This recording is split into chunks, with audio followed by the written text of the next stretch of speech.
तो आज का हम लोग का टॉपिक है बजट से रिलेटेड। इससे क्वेश्चन ना आपको हर साल देखने को मिलेंगे। और सबसे जो इसमें मुश्किल चीजें होती है ना वो ये होती है समझना कि कौन सा कैपिटल रिसीट में है, कौन सा रिवेन्यू रिसीट में है। ठीक है। कौन सा कैपिटल एक्सपेंडिचर में है, कौन सा रिवेन्यू एक्सपेंडिचर में है। सबसे ज्यादा डिफिकल्टी ये होता है। हम इसको ना कंसेप्चुअली देखेंगे कि कौन सी चीजें कैसे आती है। देखो, अब मैं आप लोगों को एक बात बताता हूँ। जब भी मैं बात करूँ ना, यहाँ पे जब भी हम बात करूँ, एक वर्ड बोलूँ कैपिटल, तो आप लोगों को सिंपल सा क्या समझना है, change in asset and liability. जब भी मैं बात करूं कैपिटल की, आपको इस वाले टॉपिक कॉन्टेक्स्ट में ये समझना है कि एसेट में चेंज हो रहा है और लाइबिलिटी में चेंज हो रहा है। एसेट और लाइबिलिटी क्या होती है? एसेट होता है कि फॉर एग्जांपल जो चीज आपको पैसे कमा के दे रही है, ठीक है, कुछ भी हो सकता है। एग्जांपल के तौर पे लेट्स से ये है मिस्टर ए। मिस्टर ए ने अपने एक दोस्त को एक्स को 100 रुपए दिए। कितने दिए? 100 रुपए दिए। तो ऑब्वियस सी बात है, कुछ इंटरेस्ट रेट पे दिए होंगे, लेट्स से 4% पे। तो जो मिस्टर ए के लिए ना ये एसेट हो गया। क्यों हो गया एसेट? क्योंकि इसको ना 4% का इंटरेस्ट रेट मिलेगा। लेकिन लेट्स से इसने 100 रुपए अपने दोस्त को दिए बिना इंटरेस्ट रेट के, तो ये इसके लिए एसेट नहीं है। समझ रहे हो? ये इसके लिए कोई एसेट वैसेट नहीं है, क्योंकि इस पे कोई पैसे नहीं कमा रहा है ये। तो एसेट का सिंपल सा मतलब ये है, जो चीज आपको पैसे कमा के देगी उस चीज को हम लोग एसेट बोलेंगे। लाइबिलिटी क्या होती है? लेट्स से जो ये मिस्टर ए ने एक्स को 100 रुपीज दिए थे, तो ऑब्वियस सी बात है ना, एक्स पे कर्जा हो गया कितने का? 100 रुपए का। तो 100 रुपए मिस्टर एक्स को वापस करने मिस्टर ए को। तो एक्स क्या है? ये लाइबल है, ही इज लाइबल टू पे टू मिस्टर ए। तो ये एक्स की लाइबिलिटी होगी। ठीक है। तो लाइबिलिटी हमारी क्या होती है? लाइबिलिटी का सिंपल सा मतलब हो गया कि हम पे कोई ना कोई कर्जा है। Is that clear? ओके, चलो आगे बढ़ते हैं। अब इसके आगे बढ़ते हैं, अब यहाँ से सारी चीजें क्लियर हो जाएगी आप लोग। देखो, अब मैं बजट में एक बात बोलता हूँ। बजट क्या होता है? हर एक का घर का बजट होता है, राइट? Just 1 minute guys.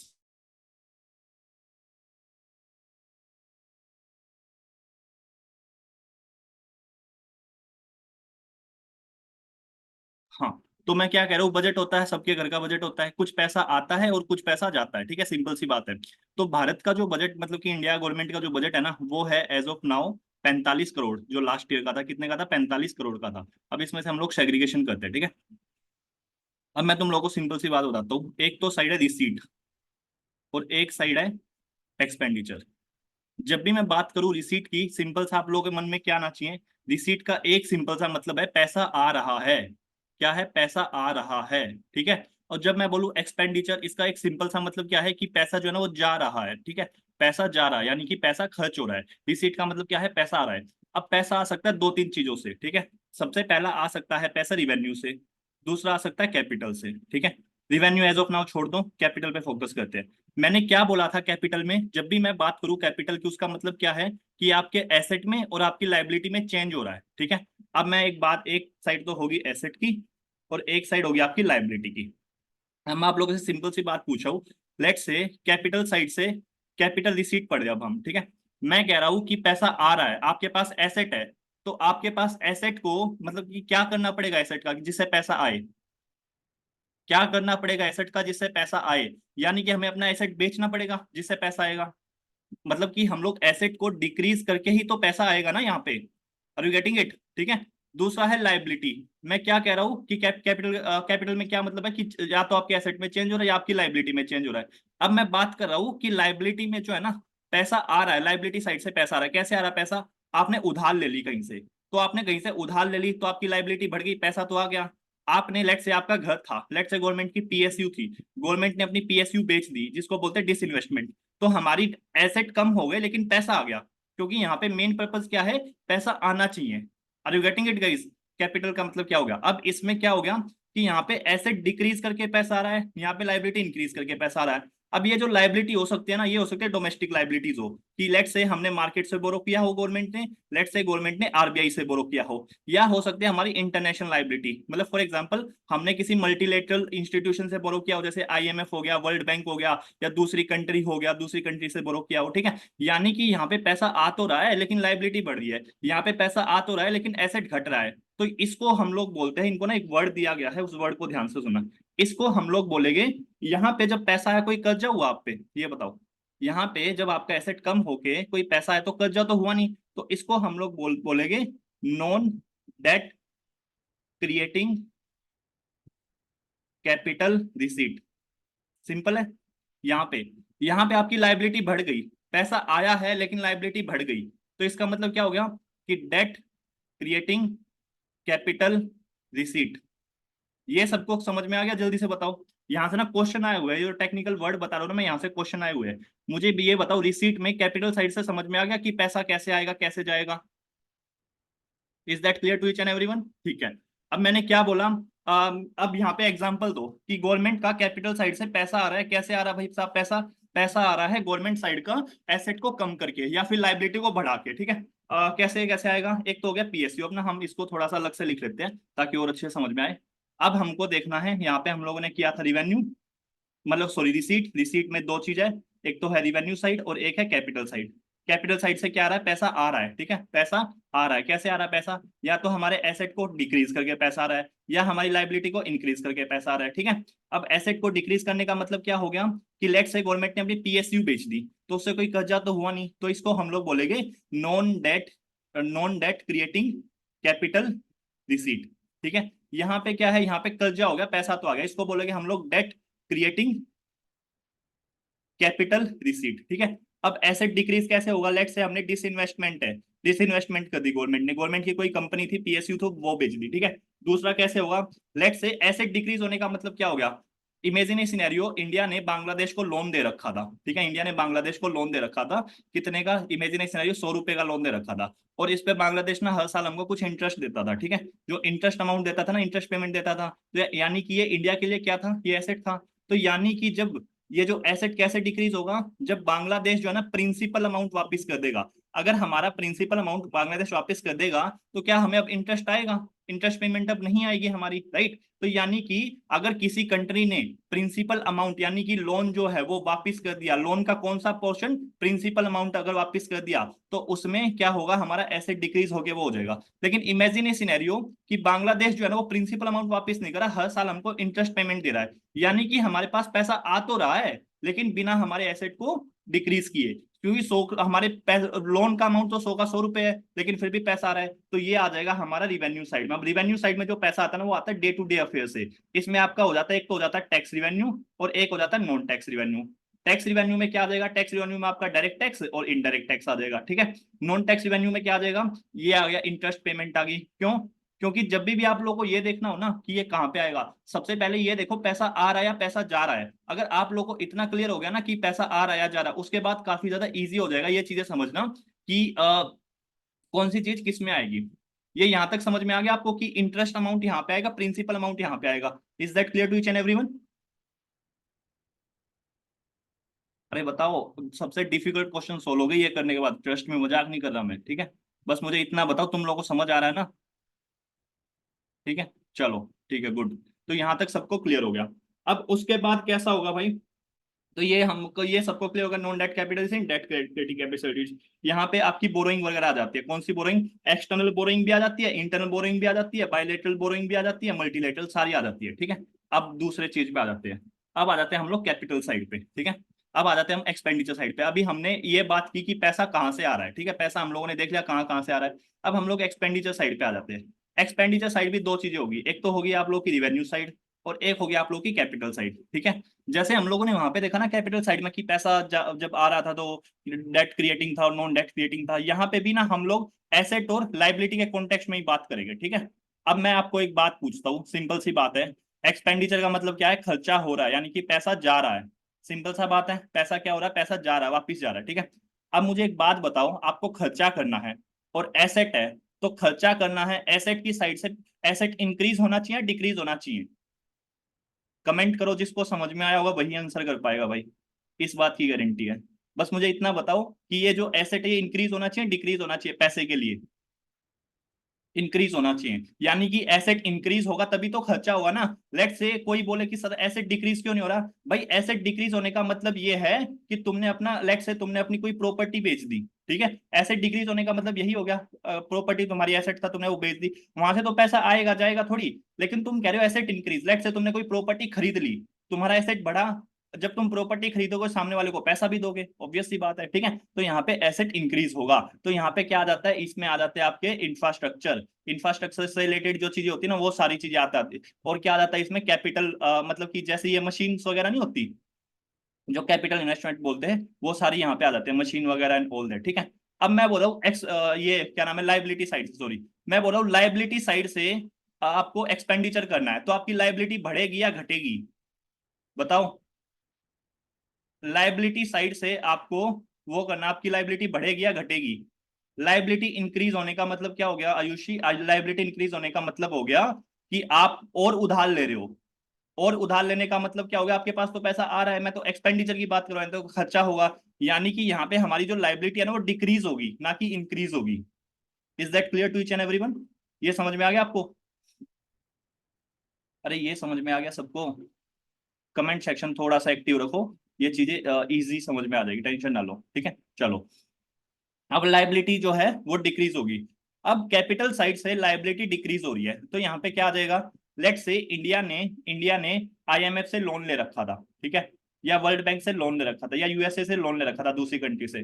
अब हम लोग अगर उसका प्रिंसिपल अमाउंट वापस करें, कौन सा अमाउंट, प्रिंसिपल अमाउंट वापस करें, अगर हम लोग प्रिंसिपल अमाउंट वापस करेंगे, लेट से 100 रुपए का लोन ले रखा था इंडिया ने, लेट से 20 रुपए का प्रिंसिपल अमाउंट वापस कर दिया, यानी कि 80 रुपए रह गए, ठीक है। तो ये हमारा जो लाइबिलिटी है ये घटेगी ना। तो यहाँ पे मैं कौन सा अमाउंट लिखूंगा, प्रिंसिपल अमाउंट। अगर प्रिंसिपल अमाउंट वापस कर रहे हैं ना हम लोग, प्रिंसिपल अमाउंट वापस कर रहे हैं, मतलब कि जो हमने लोन ले रखा था उसका प्रिंसिपल अमाउंट वापस करे, तो उससे हमारी लाइबिलिटी डिक्रीज हो जाएगी। आई होप गाइस इससे क्लियर हो गया। और इसको हम लोग बोलते हैं रीपेमेंट ऑफ लोन। और रीपेमेंट ऑफ लोन में भी कौन सा अमाउंट, प्रिंसिपल अमाउंट। अब इमेजिन ए सिनेरियो, इंडिया ने 100 रुपए का लोन ले रखा है आईएमएफ से, ठीक है, और इंडिया हर साल इस पे 5% इंटरेस्ट रेट दे रहा है, ठीक है, इमेजिन ए सिनेरियो। अब इंडिया ना इंटरेस्ट रेट ही दिया जा रहा है, तो जो इंटरेस्ट रेट देने से मतलब कि भारत की साइड से पैसा तो जा रहा है, लेकिन हमारी लाइबिलिटी डिक्रीज भी नहीं हो रही। क्यों नहीं हो रही डिक्रीज? क्योंकि हम जो है ना वो क्या दे रहे हैं, वो हम दे रहे हैं इंटरेस्ट पेमेंट, ना कि प्रिंसिपल पेमेंट, ठीक है। तो ये कहाँ पे आ जाएगा, ये आ जाएगा हमारा रिवेन्यू डेफिसिट में, मतलब सॉरी रिवेन्यू क्या बोलते हैं इसको, रिवेन्यू एक्सपेंडिचर में, ठीक है, रिवेन्यू एक्सपेंडिचर में, ठीक है। तो यहाँ पे आ जाएगा आपका इंटरेस्ट पेमेंट। और भारत में सबसे ज्यादा इस टाइम पे जो मतलब कि हम लोग खर्चा कर रहे हैं, वो सबसे ज्यादा जा रहा है इंटरेस्ट पेमेंट पे। प्रीलिम्स में क्वेश्चन आ सकता है कि मैक्सिमम अमाउंट जो हम लोग एक्सपेंडिचर कर रहे हैं वो कहाँ पे जा रहा है, इंटरेस्ट पेमेंट में जा रहा है, ठीक है। दूसरा, और यहाँ पे क्या आ जाएगा, लेट से गवर्नमेंट एम्प्लॉई उनकी सैलरी देनी है, उनकी सैलरी देने से ना तो एसेट में इंक्रीज आ रहा, ना ही एसेट में कुछ चेंज आ रहा, ना ही लाइबिलिटी में आ रहा, तो यहाँ पे सैलरी आ जाएगी। तीसरा, पेंशन देनी है, ठीक है। तो उसके बाद लेट से इंडिया ने ग्रांट दे दी, मतलब सॉरी सेंटर ने ना ग्रांट दे दी, किसको दे दी ग्रांट, लेट से इंडिया ने ग्रांट दे दी यूएसए को, मतलब नॉट यूएसए, श्रीलंका को दे दी, बांग्लादेश को दे दी, नेपाल को दे दी, ठीक है। और लेट से सेंटर ने ग्रांट दे दी हरियाणा को दे दी, पंजाब को दे दी, ठीक है। इसमें क्या हो रहा है सर, ग्रांट सबसे पहले ये देखो, मैं बोल रहा हूँ ग्रांट दे दी, ग्रांट दे दी, ग्रांट से मतलब क्या है कि पैसा दे दिया, ठीक है, फ्री में दे दिया काइंड ऑफ, ठीक है। अब इससे क्या हो रहा है, इससे पैसा जा रहा है, तो यानी कि एक्सपेंडिचर साइड जाएगा। अब ग्रांट है, तो यानी कि ना तो एसेट में चेंज आ रहा, ना ही लाइबिलिटी में चेंज आ रहा, तो ये कहाँ पे आएगा, रिवेन्यू एक्सपेंडिचर में। Is that clear to each and everyone? ये ग्रांट कहाँ पे होगी, कहाँ पे नहीं होगी, ये वाला कंपोनेंट इंपॉर्टेंट है, क्योंकि सारा का सारा आपका जो इफेक्टिव रिवेन्यू डेफिसिट है ना, वो सारा का सारा इसी पे बेस्ड है, इफेक्टिव रिवेन्यू डेफिसिट, ईआरडी, ठीक है। ये समझ में आ गया? आगे बढ़े। उसके बाद, उसके बाद हमारा और कहाँ पे, सोशल वेलफेयर स्कीम्स में पैसा जा रहा है, ठीक है। ये सारी चीजें आप लोग की यहीं पे आ जाएगी। I hope this is clear to each and everyone, इसमें कोई डाउट नहीं होना चाहिए। अब मैं बोल रहा हूँ यहाँ पे infrastructure, machine, purchase of asset, asset purchase करेंगे तो भी खर्चा होगा। और क्या हो गया, प्रोवाइडिंग न्यू लोन्स, अगर हम दूसरी कंट्री को नया लोन दे रहे हैं, वो हमारा एसेट ही तो है ना, प्रोवाइडिंग न्यू लोन्स। अब यूपीएससी किसी भी तरह का क्वेश्चन पूछ ले, क्या आप लोग ये बता पाओगे कि कौन सा किस में आएगा, कि ये रिवेन्यू में आएगा, रिसीट में आएगा, किस में आएगा? बोलो जल्दी से। अरे ये क्लियर हो गया सबको, क्लियर है बॉस? चलो गुड। अब मैं आप लोगों से, अब हम लोग आ जाते हैं यूपीएससी वाले कंपोनेंट पे। अब तुम लोग ना पीवाई क्यू उठा के देखना, सारे क्वेश्चन सोल्व हो जाएंगे, जहां पे ये पूछा हुआ है कि ये वो है, ये वो है, इस तरह के पूछते हैं वो, कि रिवेन्यू डेफिसिट है, फिस्कल डेफिसिट है, इस तरह के क्वेश्चन, ठीक है। अब देखो, अब मैं आपको ना एक्चुअल डाटा बताता हूँ कि किसका कितना क्या एक्चुअल डाटा है, ताकि आप एग्जाम में ना क्वेश्चन सोल्व कर सको। Just 1 minute, just 1 minute guys. Okay देखो, ये है, देखो ये है बजट, बजट साइज कितना है हम लोगों का, हमारा था 45 लाख करोड़, ठीक है। हमारी जीडीपी कितनी है, कोई बताएगा हमारी जीडीपी कितनी है? लाख करोड़ में बताना, ट्रिलियन मिलियन में मुझे समझ में नहीं आता कभी भी, ठीक है। ये है हमारा ये। अब रिसीट साइड से पैसा, रिसीट का मतलब क्या हो गया, रिसीट से पैसा आ रहा है, ठीक है, यानी कि यहाँ से पैसा आ रहा है, एक्सपेंडिचर पैसा खर्च हो रहा है। अब मैं बोला रिवेन्यू साइड से, अब रिवेन्यू साइड से भी हम लोगों ने दो तीन चीजें देखी। क्या क्या देखा? एक तो देखा हम लोगों ने टैक्स, टैक्स से पैसा आ रहा है। टैक्स में भी क्या आ जाएगा आप लोगों का? टैक्स में आ जाएगा आप लोग का डायरेक्ट टैक्स और इनडायरेक्ट टैक्स, दो चीजें आ जाएगी। और दूसरा क्या आ जाएगा यहाँ पे? Non tax revenue, NTR, non tax revenue. यहाँ पे क्या आ जाएगा? फाइन। लेट से आपका चालान कट गया, वो फाइन आ जाएगा। लेट से इंडिया ने किसी को मतलब कि इंडिया को ना ग्रांट मिली, इंडिया को ग्रांट मिली, मिली है, यानी कि लेट से यूएसए ने या किसी दूसरी कंट्री ने इंडिया को ग्रांट दे दी। किस चीज के लिए दे दी?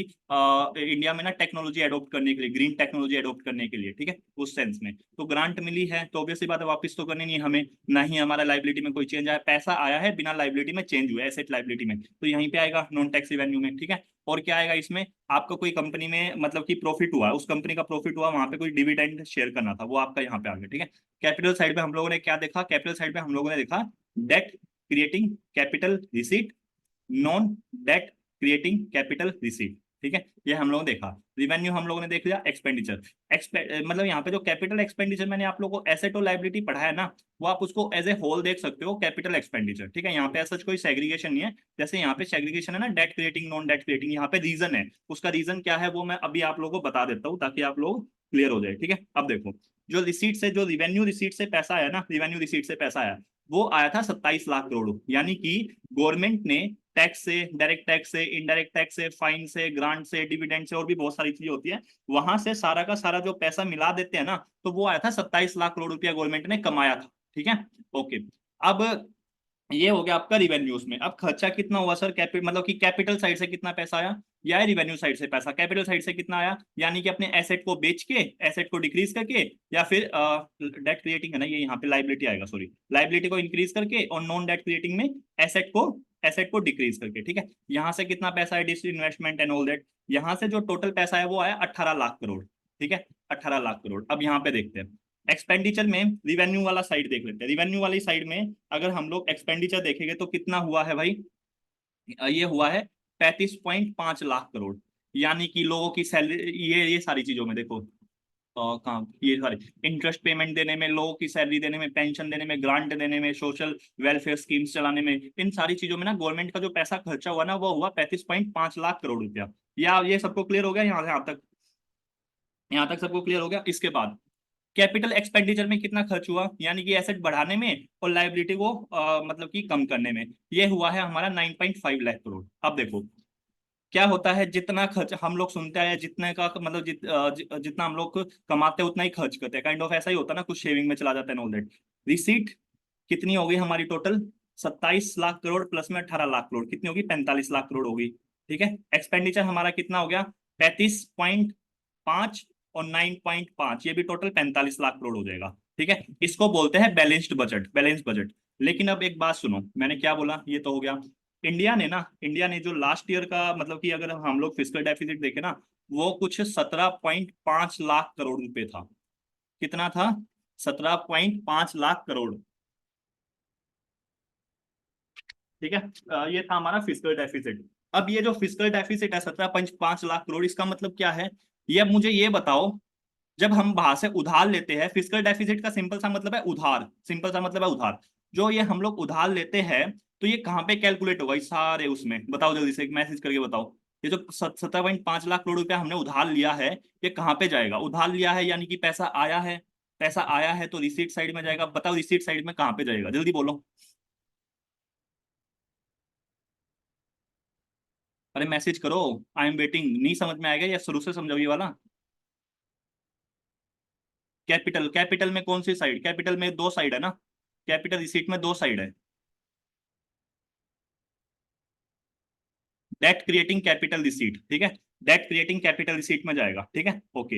ये जाएगा आपका 17.5 लाख करोड़। अगर जब हमने इसको ओवरऑल देखा, तो हमने इसको कैलकुलेट कर लिया था कि 27 लाख करोड़ यहाँ पे आया, 18 लाख करोड़ यहाँ पे आया, और हम लोग ने 35.5 लाख और इसमें से माइनस कर दिया, मतलब एक्सपेंडिचर में से रिसीट माइनस करेंगे हम लोग, तो हमारा जो निकल के आया था ना, वो टोटल जीरो निकल के आ गया, क्योंकि आप 45 लाख करोड़ में से 45 लाख करोड़ रुपया माइनस करोगे तो जीरो आ जाएगा, ठीक है। तो इस हिसाब से तो हमें कभी पता ही नहीं लगेगा कि एग्जैक्टली हमारा फिस्कल डेफिसिट कितना है। इसीलिए जब भी आप लोग फिस्कल डेफिसिट का फॉर्मूला देखोगे ना, फिस्कल डेफिसिट के फॉर्मूले में ना एक चीज होती है जो कि मोस्ट इंपोर्टेंट होती है, जिसके बिना आप लोग फिस्कल डेफिसिट काउंट कर ही नहीं सकते, ठीक है। वो क्या होती है? वो देखो हम लोग ऐसे कैलकुलेट करते हैं फिजिकल डेफिसिट को, टोटल एक्सपेंडिचर, ठीक है, माइनस माइनस में क्या करते हैं हम लोग, या तो हम लोग ऐसे कर लेते हैं टोटल एक्सपेंडिचर प्लस में टोटल रिसीट, ऐसे करके एक्सक्लूडिंग बोरोइंग, एक्सक्लूडिंग बोरोइंग, ठीक है। क्योंकि अगर हम लोगों ने यहाँ पे बोरोइंग को एक्सक्लूड नहीं किया ना, इसको एक्सक्लूड नहीं किया, तो ये ऑटोमेटिकली जीरो हो जाएगा। ये समझ में आ गया? नहीं तो हम इसको ऐसे बोलते हैं दूसरे वर्ड में, total expenditure minus revenue receipt, revenue receipt हो गया, ये वाला हमने प्लस कर दिया, प्लस में हम कौन सा, non debt, non debt capital, non debt creating capital receipt, ये वाला फॉर्मूला। ये आपको दो चीजें देखने को मिलती है फिजिकल डेफिसिट में। अब ये समझ में आ गया आप लोगों की हम लोग क्यों इनकम मतलब डिक्रीज करते हैं इसको, मतलब कि डेट क्रिएटिंग कैपिटल रिसीट को, या हम इसको क्यों कैलकुलेट नहीं करते, क्योंकि अगर हमने इसको कैलकुलेट किया ना तो ये बजट तो हमारा जीरो हो जाएगा। अरे is that clear to each and everyone? Message करो जल्दी से, मैसेज करो भाई, समझ में आ गया ना? अच्छे से समझ में आ गया? बहुत अच्छे से, या मतलब ऐसे मतलब ऊपर ऊपर से समझ में आया? निधि तुमको समझ आया? हिमांशु, निधि तुमको समझ में आया भाई? तुम भी बता दो। चलो आगे बढ़ते हैं। ओके चलो आगे बढ़ते हैं। ये आप लोगों का क्लियर हो गया होगा। अब हम लोग करेंगे अपने डेफिसिट, ठीक है। फिजिकल डेफिसिट सबको क्लियर हो गया होगा, इसमें सबको किसी को कोई दिक्कत नहीं होगी, ठीक है। फिजिकल डेफिसिट सबको क्लियर हो गया होगा, मैं ये उम्मीद करके चल सकता हूँ, क्योंकि जो जितनी भी ये राम गाथा सुनाई तो अब तक ये फिजिकल डेफिसिट की थी, ठीक है। चलो आगे बढ़ते हैं। अब यहाँ पे क्लियर कर देते हैं इसको, ठीक है। अब देखते हैं, अब हम लोग बात करते हैं रिवेन्यू डेफिसिट की, रिवेन्यू डेफिसिट की, ठीक है। रिवेन्यू डेफिसिट क्या है, सिंपल सा हो गया, रिवेन्यू एक्सपेंडिचर माइनस में रिवेन्यू रिसीट। बताओ भाई, रिवेन्यू एक्सपेंडिचर कितना हमारा 35.5 लाख करोड़ है सर, रिवेन्यू रिसीट कितना सर 27 लाख करोड़ है, ठीक है। तो 35.5 लाख करोड़ में से, 35.5 लाख करोड़ में से 27 लाख करोड़ घटा दोगे तो कितना रह गया, बताओ जल्दी से। 5 और 3 8.5 रह गया। अरे इतना ही रह गया ना, 8.5 लाख करोड़ रुपया रह गया। इसका मतलब समझ रहे हो, इसका मतलब क्या है? इसका मतलब ध्यान से समझो, इसका मतलब ये है, हम लोगों ने टैक्स से, मतलब डायरेक्ट टैक्स से, इनडायरेक्ट टैक्स से, फाइन से, ग्रांट से, डिविडेंड से, इन सबसे मिला के 27 लाख करोड़ रुपया कमाया था। लेकिन जब खर्चे की बात आई ना, तो हम लोगों ने खर्च कर दिया 35.5 लाख करोड़, ठीक है। 35.5 लाख करोड़, यानी कि डेफिसिट यहाँ पे कितने का हो गया, यहाँ पे डेफिसिट हो गया सर 8.5 लाख करोड़ का। अब यहाँ पे मोस्ट इंपोर्टेंट बात आएगी, जो इस साल काफी यूनिक है, मतलब कि इससे पहले नहीं हुई थी ऐसा। दूसरा, इसके बाद आ जाते हैं इफेक्टिव रिवेन्यू डेफिसिट, ठीक है। अब ना ये जो रिवेन्यू, ये रिवेन्यू डेफिसिट होता है ना, ये बहुत बेकार होता है कंट्री के लिए, बहुत ज्यादा बेकार होता है। क्यों होता है ये बेकार? क्योंकि सर आप क्या कर रहे हो ना, आप मतलब कि डे टू डे बेसिस पे जो पैसा कमा रहे हो ना, उस डे टू डे बेसिस के पैसे से भी अपनी डे टू डे वाली जो लाइफ है ना, उसको पूरा नहीं कर पा रहे हो, ठीक है। यहाँ पे भी कमी पड़ रही है, ठीक है, क्योंकि रिवेन्यू में ना तो हमारे एसेट में चेंज आ रहा, ना ही हमारे एक्सपेंडिचर में, लाइबिलिटी में, ठीक है। तो रिवेन्यू एक्सपेंडिचर में घाटा है, इन शॉर्ट, मतलब यहाँ पे जो 8.5 लाख करोड़ का घाटा हम लोग को देगी, ये सबसे वर्स्ट फॉर्म होता है, ठीक है, सबसे वर्स्ट फॉर्म ऑफ डेफिसिट। अब आ जाओ इफेक्टिव रेवेन्यू डेफिसिट क्या। अब मैं एक बात बताऊं, मैंने आप लोगों ने पढ़ाते हुए एक बात बताई थी, कहाँ पे है वो, हाँ, मैंने यहाँ पे ना एक बात बताई थी कि जब भी क्या है ना, ग्रांट देती है गवर्नमेंट, किसको ग्रांट देती है, हरियाणा को, पंजाब को, एंड ऑल दैट, ठीक है। तो गवर्नमेंट ने क्या किया, अपने रिवेन्यू डेफिसिट को कम करने के लिए ना, गवर्नमेंट ने क्या किया, इमेजिन ए सिनेरियो, सेंट्रल गवर्नमेंट ने 1 करोड़ रुपए ग्रांट दे दी, किसको ग्रांट दे दी, पंजाब को।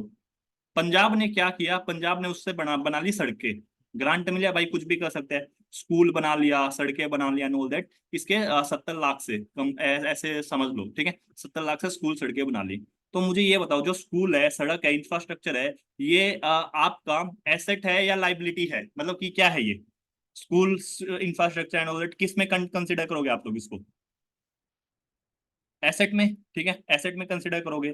तो गवर्नमेंट ने क्या किया, गवर्नमेंट ने अपने रिवेन्यू डेफिसिट को कम करने के लिए ना, गवर्नमेंट क्या करने लगी, गवर्नमेंट ने ना रिवेन्यू डेफिसिट में से वो वाला अमाउंट घटा दिया जो उन्होंने स्टेट को ग्रांट दिया था, grant to the state for the creation of asset, for creation of asset. तो डोंट यू थिंक सो, इससे गवर्नमेंट का जो रिवेन्यू डेफिसिट है वो कम दिखेगा?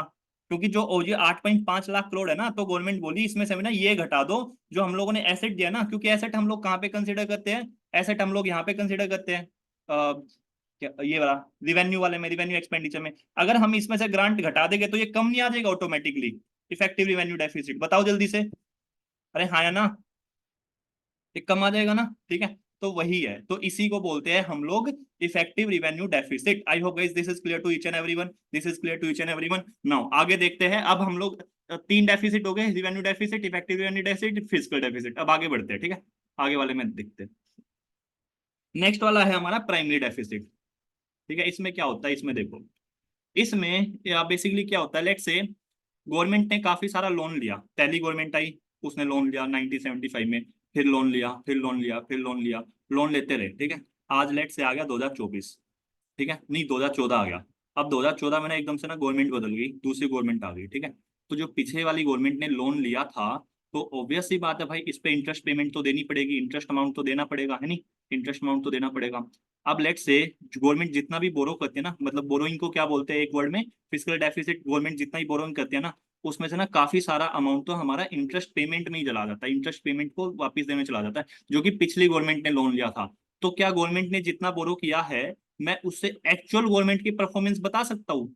नहीं बता सकता ना, क्योंकि गवर्नमेंट तो पिछले वाली गवर्नमेंट का ही बर्डन ले रही है नहीं। तो उसके लिए क्या किया गया, इसी को देखने के लिए हम लोग फिजिकल डेफिसिट में से ना इंटरेस्ट पेमेंट को माइनस कर देते हैं, ताकि हमें एक्चुअल में ये पता लग सके कि प्रेजेंट गवर्नमेंट ने कितनी बोरोइंग की है, प्रेजेंट गवर्नमेंट की एक्चुअल बोरोइंग कितनी है। ये समझ में आ गया प्राइमरी डेफिसिट, ये समझ में आ गया प्राइमरी डेफिसिट, ठीक है, चलो गुड। अब हम लोग इसको आगे देखते हैं। अब इसमें से ना एक चीज देखते हैं। मैंने एक बात बोली थी आप लोगों को, क्या बात बोली थी, मैंने एक बात बोली थी, क्या बात बोली थी वो सुनो। मैंने ये बोला था कि गवर्नमेंट ने ना फिजिकल डेफिसिट कितना है, 17.5 लाख करोड़, ठीक है। हमारा रिवेन्यू डेफिसिट कितना है, अभी मैंने कैलकुलेट किया था, 8.5 लाख करोड़, ठीक है, 8.5 लाख करोड़, ठीक है, ओके। अब एक बात देखो, कैपिटल डेफिसिट नाम की कोई चीज एग्जिस्ट नहीं करती, ठीक है। कैपिटल एक्सपेंडिचर, कैपिटल डेफिसिट नाम की कोई चीज एग्जिस्ट नहीं करती। अब लेकिन ना हम लोग ना कैलकुलेशन के पर्पज से वो देख रहे थे। कैपिटल एक्सपेंडिचर कितना, 9.5 लाख। कैपिटल रिसीट कितना है, 18 लाख, ठीक है, 18 लाख करोड़। यानी कि आप लोग ये चीजें देख रहे हो कि हम लोगों ने क्या, ये सबसे बढ़िया चीज होती है कैपिटल एक्सपेंडिचर, लेकिन ये हमारा जनरली कम रहता है, ये हमारा जनरली कम रहता है। तो मुझे ये बताओ, 18 लाख करोड़ रुपया का हम लोगों ने खर्चा कर दिया, ठीक है। मतलब कि घर घर वर बेच के, उधार उधार लेके, घर बेचने का मतलब यहाँ पे वो आ गया, अब वो डिसइन्वेस्टमेंट एंड ऑल दैट, ठीक है। और हम लोगों का खर्चा हुआ 9.5, तो इसमें से अगर माइनस करोगे तो कितना आएगा ये, कितना आएगा ये अराउंड 9 लाख करोड़ के अराउंड आएगा ना। अरे 9.5 लाख करोड़ इतना ही आएगा ना, बोलो। मतलब कि इसमें से ना 17.5 लाख करोड़ जो है, इसमें से हम लोगों ने 8.5 लाख करोड़ जो है ना, वो रिवेन्यू डेफिसिट में गए, तो ठीक है, तो कितना रह गया इसमें से, 9 9 लाख करोड़ रुपया रह गया, 9 लाख करोड़, ठीक है। पहली बार ऐसा हुआ है कि फिजिकल डेफिसिट का जो पैसा है ना, फिजिकल डेफिसिट का जो मोर देन 50% अमाउंट है, पहली बार हम लोगों ने उसको कैपिटल एक्सपेंडिचर में खर्च किया है, ठीक है। तो इस साल अगर स्टेटमेंट आए ना कि मतलब कि फिजिकल डेफिसिट का मोर देन 50% अमाउंट 2022-23 में गवर्नमेंट ने कैपिटल एक्सपेंडिचर पे खर्च किया, तो वो ठीक है। नहीं तो हमेशा मैक्सिमम टाइम क्या होता था ना, वो रिवेन्यू डेफिसिट पे खर्च होता था। Is that clear to each and everyone? ये एक्सेप्शन पता लगी सबको? इससे पहले वाले आप जितने भी सोर्सेज पढ़ोगे ना, वहीं पे यही मेंशन होगा, ठीक है। Primary deficit once again, okay. Primary deficit मैं क्या बोला वहाँ पे, हाँ, प्राइमरी, एक मिनट पहले ये बताओ, ये वाला सबको समझ में आ गया, अभी फिजिकल डेफिसिट 50% वाला, पहले ये बताओ, ये फिजिकल डेफिसिट 50% वाला समझ में आ गया सबको? ओके, ये समझ में आना चाहिए मेन। चलो, प्राइमरी डेफिसिट मैं बता देता हूँ। प्राइमरी डेफिसिट में कुछ नहीं है भाई, गवर्नमेंट, पिछली सारी गवर्नमेंट होती है ना, लेट से 1975 में कोई गवर्नमेंट आई, उसका टेन्योर कभी खत्म होगा 1950 में, 1980 में, ठीक है। उसके बाद दूसरी गवर्नमेंट आई, फिर दूसरी, ऐसे गवर्नमेंट आती रही, ठीक है। अब लेट से 2014 में दूसरी गवर्नमेंट आई, ठीक है। और यहाँ तक ना, अब तक इमेजिन सिनेरियो, वन पार्टी ही हमेशा रूल करती आई थी, ठीक है। वन पार्टी का ही रूल था, इमेजिन सिनेरियो। 2014 में एक अनदर गवर्नमेंट आई, ठीक है, अनदर गवर्नमेंट। अब इन्होंने उधार ले रखी है, इन्होंने उधार ले रखी है, ठीक है। जो इन्होंने उधार ले रखी है, उस पे हम लोग इंटरेस्ट पेमेंट तो देंगे, है नहीं, ब्याज होता है ना, इंटरेस्ट पेमेंट तो देगी, ठीक है। अब क्या बोलती है गवर्नमेंट, क्या बोलती है कि गवर्नमेंट ने क्या किया, गवर्नमेंट ने जो उधार ली ना फिजिकल डेफिसिट, फिजिकल डेफिसिट का मतलब क्या हो गया, बोरोइंग हो गया ओवरऑल, जो प्रेजेंट गवर्नमेंट ने 2014 में लेट से गवर्नमेंट ने बोरोइंग की कुछ, ठीक है, कुछ बोरोइंग की। अब उस बोरिंग में से ना इमेजिन सिनेरियो गवर्नमेंट ने 10 लाख रुपया बोरो किया, इमेजिन सिनेरियो 10 लाख करोड़ रुपया बोरो किया, और 10 लाख करोड़ के बाद क्या किया, 1 लाख करोड़ रुपया जो है ना, 1 लाख करोड़ रुपया जो है लेट से वो गवर्नमेंट को ना इंटरेस्ट पेमेंट देने में चला गया, इंटरेस्ट पेमेंट देने में चला गया, ठीक है। तो ये इंटरेस्ट पेमेंट दे रही है गवर्नमेंट, ये तो भाई साहब पिछली गवर्नमेंट ने जो लोन दिया उनकी दे रही है ना। तो इससे हम एक्चुअल में ये नहीं बता सकते ना प्रेजेंट गवर्नमेंट ने कितना क्या किया, कितना क्या नहीं किया, क्योंकि प्रेजेंट गवर्नमेंट के पास तो लेट से 10 लाख करोड़ रुपया उसने उधार लिया था, 1 लाख करोड़ रुपया चला गया, एक्चुअल में 9 लाख करोड़ रुपया ही बचा। समझ रहे हो मैं क्या बोल रहा हूँ, this is called primary deficit, understood. हम लोग फिजिकल डेफिसिट में से ना इंटरेस्ट पेमेंट घटा देते हैं ताकि हम लोगों को एक्चुअल गवर्नमेंट की पिक्चर पता लग सके। ये है सिंपल सा कंसेप्ट। ओके, समझ में आ गया सबको, ये सबको क्लियर है, ठीक है चलो। अब एक सिंपल सा बात और, अब एक सिंपल सी बात और, फिजिकल डेफिसिट होगा अगर तो करेंसी एप्रिशिएट करेगी या डेप्रिशिएट करेगी। एप्रिशिएट और डेप्रिशिएट के लिए ना मैं अलग से बताऊंगा, एप्रिशिएट डेप्रिशिएट करेंसी नीर वीर, ये काफी इजी कंसेप्ट है, ज्यादा डिफिकल्ट है, बहुत इजी है, ठीक है। ये चीजें समझ में आ गई ना तो ये सारी चीजें बहुत इजी होगी, ठीक है। फिजिकल डेफिसिट जब होगा ना तो उसके दो चीजें होगी। फिजिकल डेफिसिट में सबसे पहली बात तो क्या है कि मनी सप्लाई इंक्रीज होगी, ठीक है। मनी सप्लाई इंक्रीज होगी तो इससे क्या होगा, अगर मनी सप्लाई इंक्रीज होगी तो जैसे मनी सप्लाई इंक्रीज होगी तो करेंसी डेप्रिशिएट करेगी। दूसरा क्या होगा, फिजिकल डेफिसिट से इन्फ्लेशन भी बढ़ सकता है। इन्फ्लेशन का मतलब भी क्या होता है, मनी सप्लाई इंक्रीज हो रही है तो यहाँ पे भी करेंसी डेप्रिशिएट करेगी, ठीक है। ओके, आई होप गाइस ये सेशन आप लोगों को समझ में आ गया होगा। किसी को कोई डाउट है तो यू में आस्क, मैं ना सबको अनम्यूट कर रहा हूँ, ठीक है। क्योंकि ना एक्चुअली ये जूम में ना 40 मिनट का ही वो होता है, ठीक है, और ये 5 मिनट ही बची हुई है अभी, 5 मिनट में सेशन खत्म हो जाएगा, ठीक है। मैं एक बार सबको अनम्यूट कर देता हूँ, if you want to ask anything you में। हाँ मैंने कर दिया, आप लोग अनम्यूट कर सकते हो if you want to ask anything. ये सबको समझ में आ गया, मतलब ऐसा तो नहीं है अभी हवा में हाँ बोल रहे हो। चलो पूछो जल्दी से, कुछ डाउट है तो, नहीं तो फिर और ना एक बात यार, जब भी यूट्यूब पे वीडियो आए ना कमेंट कर दिया करो भाई लोग, ठीक है। कमेंट लाइक कर दिया करो, थोड़ा सा चैनल ग्रो कर जाएगा, ठीक है। चलो फिर, ओके, चलो फिर बाद में मिलते हैं, ओके चलो ठीक है, थैंक यू भाई। आई होप तुम लोगों को समझ में आया होगा सच में, ठीक है चलो।